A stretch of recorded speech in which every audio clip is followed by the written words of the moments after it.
Nu er vi på den her årstid her, hvor man har mulighed for at købe pæonerne som sådan en knolde her.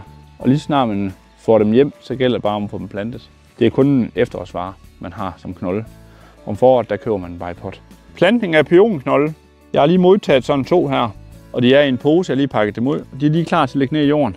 Det, der er vigtigst, når vi planter dem her, det er, at det her, det skal gerne lige være under jordoverfladen. Maksen 2-3 cm. Og så fordi den har rørene meget vandret, så bliver vi nødt til at lave en vandret hul, så vi får det til at passe. Og pæoner, de elsker lerholdig jord. Hvis man ikke har lerholdig jord, så bliver man nødt til at blande noget i. Her har jeg valgt at bruge rosenjorden.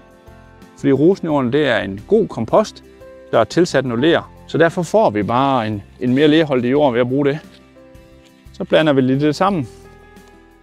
Sætter os lille pæon her, så vi lige kommer under overfladen. Og så har jeg gemt etiketten, for ellers kan jeg aldrig huske, hvad det er for en, jeg har plantet. Og det er den er lige der. Lige så fint gemt der.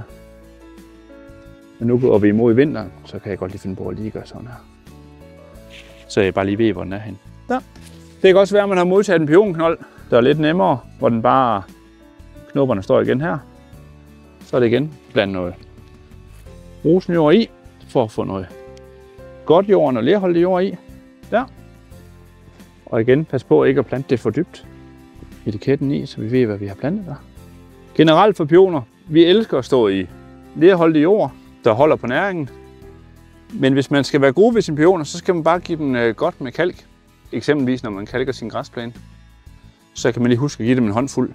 Og gødning er de ikke så vilde med, for så vil de bare bruge energien på at vokse.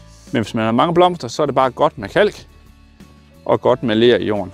Så har jeg sådan 2 små forårstegn her. Den ene her, og den anden den kan finde lige her.